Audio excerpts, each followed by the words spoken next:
शिक्षा सबको काम, ना होगी नींद हराम।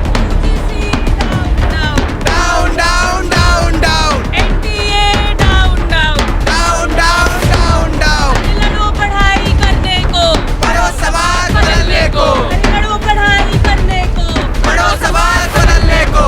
बोल रे साथी हल्ला बोल, हल्ला बोल हल्ला बोल, तुम यूजीसी पे चढ़ के बोल, हल्ला बोल हल्ला बोल, एनडीए का खोल दे बोल, हल्ला बोल हल्ला बोल, आवाज लाई ऊंचा बोल। हल्ला बोल हल्ला बोल, तो डर गया क्या मर गया क्या मुट्ठी तान के ऊंचा बोल। हल्ला बोल हल्ला बोल, हल्ला बोल हल्ला बोल, अरे और ऊंचा ऊंचा ऊंचा ऊंचा बोल। हल्ला बोल हल्ला बोल, हल्ला बोल हल्ला बोल। विद्यार्थियों को लगता है कि उनका एजुकेशन खुलना चाहिए। जैसे मैं कंप्यूटर साइंस कोर्स से आती हूँ, मैं इतनी महंगी फ़ीस दे रही हूँ, लेकिन मैं 3 साल से अपने ही फ़ोन पे पढ़ रही हूँ। अगर मैं आपको अपने फ़ोन का स्क्रीन दिखाऊंगी तो वो टाइप करने लायक नहीं बची है, लेकिन मैं अपनी एजुकेशन नहीं ले पा रही हूँ। सरकार ने सिनेमा हॉल खोल दिए हैं, उनकी सारी मीटिंग्स हो रही, इलेक्शन हो गया, बंगाल इलेक्शन हो गया, उत्तर प्रदेश इलेक्शन भी हो जाएगा, लेकिन हमारी पढ़ाई नहीं हो सकती। क्यों नहीं हो सकती? वो चाहते हैं कि हम बेरोजगार रहें, क्योंकि अगर हम पढ़ेंगे। सरकार तो डिजिटलाइजेशन पर फोकस कर रही है। देखिए, डिजिटलाइजेशन पे फोकस कर रही है, वो चीप लेबर बनाने के लिए कि थोड़ा थोड़ा टुक टुक टुक टुक कर लेगा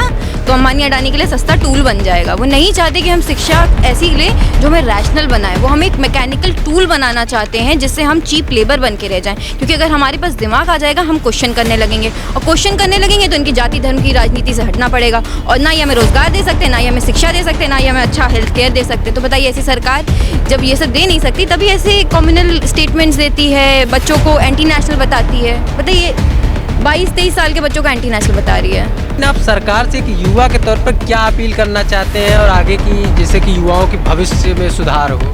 हमको सस्ता शिक्षा और काम, बस हमको यही चाहिए उनसे, और कुछ नहीं मांग रहे हैं उनसे। जितना दे सकते हैं इतना दे दें। हक की चीज़ ही चाहिए सिर्फ। बस हमको हक की चाहिए ना, हम अपना अधिकार मांगते, नहीं किसी से भीख मांगते।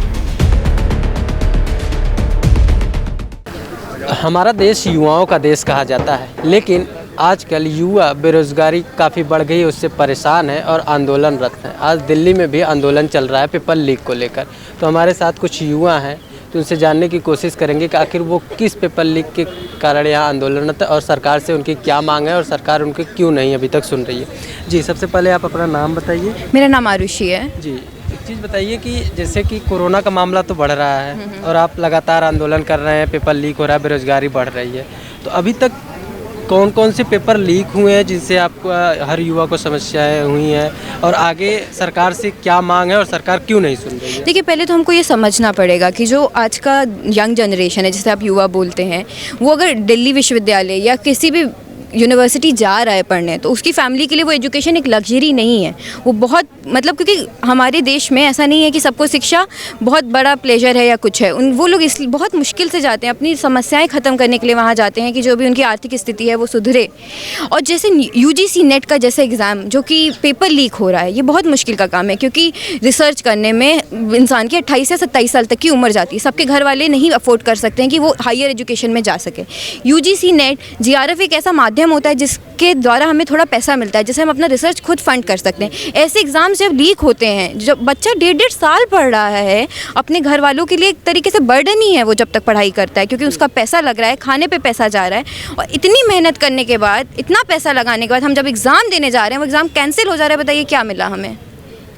एक प्राइवेट एसोसिएशन आके एग्ज़ाम कंडक्ट करा रही, जो कि सरकार का काम है। सरकार खुद नहीं कर पा रही है जो काम उसको करना है, वो मक्कारी पे उद्यम तुली हुई है और बच्चों के भविष्य के साथ खेल रही है। आप बताइए, जो लोग यहाँ व्यवसाय करने आए हैं, वो कहाँ से छात्रों के हक के बारे में सोचेंगे? वो कैसे सोचेंगे कि गरीब घर का बच्चा आ रहा है वो कैसे पढ़ेगा, एक महिला आ रही है वो कैसे पढ़ेगी? उनको कोई मतलब नहीं है, उनको बस प्रॉफिट जनरेट करना है। उनकी जो एक कॉर्पोरेट टाइप की मशीन चला रखे हैं, उसमें अगर एक का भी मान गड़बड़ हो गया तो कितने सारे लाखों बच्चे जो पेपर दे रहे हैं, उनकी ज़िंदगी पे 1-2 साल का फुल स्टॉप लग जाएगा।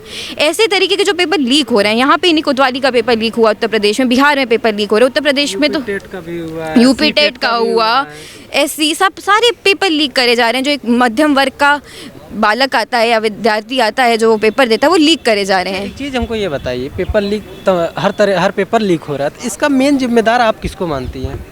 देखिए, जब हम जो पेपर ऑर्गेनाइजेशनर्स है, जब सरकार के अंडर से हट के वो एक ऑटोनॉमी जगह चली जाती हैं, तब सरकार का उन पर कोई खास रोल नहीं रह जाता है, कोई स्ट्रिक्टनेस कम हो जाती है, वो सब चीज़ें कम हो जाती हैं, तो अनुशासन कम हो जाता है। और मैंने जैसा बताया, कॉर्पोरेट चल रही है, किसी का भी ईमान बिगड़ गया, कॉर्पोरेट के अंतर्गत दे दिया जा रहा है पेपर कराने का, उससे ये पेपर लीक का मामला ज़्यादा। ऑब्वियसली आप ही देखिए, जितना अभी मोदी सरकार के आने के बाद पेपर लीक होना शुरू हुए हैं, क्या उसके पहले इतने ज़्यादा होते थे? 12 के 12 पेपर लीक हो जा रहे हैं, ये तो नहीं हो सकता ना। एक दो पेपर हो रहा है, सरकार की विफलता है जो ऑब्वियसली वो चाह रहे हैं कि पेपर लीक हो जाए। ये जो बच्चे पढ़ रहे हैं, ये पढ़ाई से हट जाए। जैसे हमारे अभी साथी ने बोला, जो अगर इंसान पढ़ेगा नहीं तो वो सस्ता लेबर बनेगा। सस्ता लेबर किसके काम आता है? पूंजीपतियों के काम आता है। अडानी अंबानी सब अमीर होंगे, हम लोग जो मिडिल क्लास। सरकार की रैलियों में भी वही जाते हैं, बेरोजगार जो होते हैं।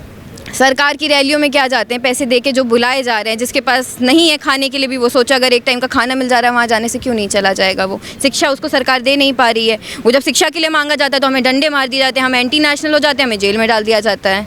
बताइए, अभी हम शिक्षा की ही तो बात कर रहे हैं। शिक्षा, खाना, मकान, क्या बुराई है मांगने में? हम एंटी नेशनल हो जाते हैं। जी भाई साहब, देश के प्रधानमंत्री अभी दो या 3 दिन हुआ है, अभी कह रहे थे कि हम यंगिस्तान भारत चाहते हैं, और एक तरफ यंगिस्तान भारत की चाह भी रखते हैं और एक तरफ यंगिस्तान परेशान भी है। तो यंगिस्तान वो तो परेशान रहेगा उनसे। जैसा अभी साथी ने हमारे कहा कि जब हम खाना मांगते हैं, शिक्षा मांगते हैं, पढ़ाई मांगते हैं, अकोमोडेशन मांगते हैं, हमको एंटी नेशनल वो कर दिया जाता है, टर्म कर दिया जाता है, हमको लाठियाँ पड़ती हैं। DU के बाहर पिछले 50 दिन से 50 अब तो 52 दिन हो गए, इतने दिन से हम बैठे हुए हैं बाहर। सारे संगठन के जितने वहाँ पे स्टूडेंट के ऑर्गेनाइजेशन से सारे के सारे बैठे हुए हैं, और VC हमारी सुनने को तैयार नहीं है। तो क्या करेगा इंसान? वहाँ पे दिन रात सुबह से लेकर के शाम तक हम पड़े रहते हैं ठंड में, VC सुनने को तैयार नहीं है। अच्छा ठीक है, VC नहीं सुन रहा है और सरकार की संस्थाएं नहीं सुन रही हैं, तो लेकिन आप सरकार से एक युवा के तौर पर क्या अपील करना चाहते हैं, और आगे की जैसे कि युवाओं की भविष्य में सुधार हो? हमको सस्ता शिक्षा और काम, बस हमको यही चाहिए उनसे, और कुछ नहीं मांग रहे उनसे। जितना दे सकते हैं इतना दे दें, हक की चीज़ ही चाहिए सिर्फ। बस हमको हक की चाहिए ना, हम अपना अधिकार मांगते, नहीं किसी से भीख मांगते। अच्छा मैडम, जैसे आपने बताया कि इतने भाई साहब भी बता रहे थे 52 दिन से आंदोलन तकरीबन वहाँ से चल रहा है, अभी तक सरकार सुनी नहीं है। अब कोरोना का मामला अचानक बढ़ रहा है, और दिल्ली में तो आप दिल्ली में आंदोलन कर रहे हैं, दिल्ली में प्रतिबंध भी लगना शुरू हो गया काफ़ी तेज़ी से। तो क्या लगता है आगे आंदोलन आप कर पाएंगी? अगर नहीं कर पाएंगी तो क्या रणनीति होगी, किस तरीके से सरकार को बात बताएंगी और सरकार आपकी बात कैसे सुनेगी? देखिए, यहाँ पे कोई एजेंडा नहीं चल रहा है कि रणनीति होगी। विद्यार्थियों को लगता है कि उनका एजुकेशन खुलना चाहिए। जैसे मैं कंप्यूटर साइंस कोर्स से आती हूँ, मैं इतनी महंगी फ़ीस दे रही हूँ, लेकिन मैं 3 साल से अपने ही फ़ोन पे पढ़ रही हूँ। अगर मैं आपको अपने फ़ोन का स्क्रीन दिखाऊंगी तो वो टाइप करने लायक नहीं बची है, लेकिन मैं अपनी एजुकेशन नहीं ले पा रही हूँ। सरकार ने सिनेमा हॉल खोल दिए हैं, उनकी सारी मीटिंग्स हो रही, इलेक्शन हो गया, बंगाल इलेक्शन हो गया, उत्तर प्रदेश इलेक्शन भी हो जाएगा, लेकिन हमारी पढ़ाई नहीं हो सकती। क्यों नहीं हो सकती? वो चाहते ही हैं कि हम बेरोजगार रहें, क्योंकि अगर हम पढ़ेंगे। सरकार तो डिजिटलाइजेशन पर फोकस कर रही है। देखिए, डिजिटलाइजेशन पे फोकस कर रही है वो चीप लेबर बनाने के लिए, कि थोड़ा थोड़ा टुक टुक कर लेगा तो अंबानी अडानी के लिए सस्ता टूल बन जाएगा। वो नहीं चाहते कि हम शिक्षा ऐसी ले जो हमें रैशनल बनाए, वो हम एक मैकेनिकल टूल बनाना चाहते हैं जिससे हम चीप लेबर बन के रह जाएं। क्योंकि अगर हमारे पास दिमाग आ जाएगा, हम क्वेश्चन करने लगेंगे, और क्वेश्चन करने लगेंगे तो इनकी जाति धर्म की राजनीति से हटना पड़ेगा, और ना ही हमें रोजगार दे सकते, ना ही हमें शिक्षा दे सकते, ना ही हमें अच्छा हेल्थ केयर दे सकते। तो बताइए, ऐसी सरकार जब ये सब दे नहीं सकती, तभी ऐसे कम्युनल स्टेटमेंट्स देती है, बच्चों को एंटी नेशनल बताती है। बताइए, 22-23 साल के बच्चों को एंटी नेशनल बता रही है, और जो वहाँ पे हरिद्वार में हो रहा है, जहाँ पे मुस्लिम जेनोसाइड बुलाया जा रहा है। अब यहाँ पर आज आंदोलन के अंदर कुछ बातचीत हुई है अभी तक? नहीं, अभी हमारे 2 साथी गए हैं मेमोरेंडम देने। अभी ऐसी कोई बात नहीं हुई है। आगे क्या प्लान है, आगे क्या करना है? आगे अगर सरकार इसके ऊपर कुछ कार्रवाई नहीं करने वाली है, अगर कोई हम लोग को एश्योरेंस नहीं दिलाने वाली है कि अब ये पेपर्स लीक नहीं होंगे, या ये जो प्राइवेटाइज मोड ऑफ एग्जामिनेशन है उसको ये वापस से पब्लिक नहीं मनाएंगे, तब तक हम हड़ताल करते रहेंगे। भाई साहब, आखिरी सवाल हमारा ये रहेगा, जिस तरीके से आंदोलन चल रहे हैं, हर छात्र अलग आंदोलन कर रहे हैं, किसान अलग आंदोलन कर रहे हैं, डॉक्टर्स अलग आंदोलन कर रहे हैं, तो आपको क्या लगता है, क्या ये आंदोलन से बातें बन जाएंगी, सरकार मान लेगी? जैसा आपने देखा रिसेंटली किसान आंदोलन किसानों ने 1 साल संघर्ष किया और आखिरकार जाके उनके 3 लॉज रिपील हुए।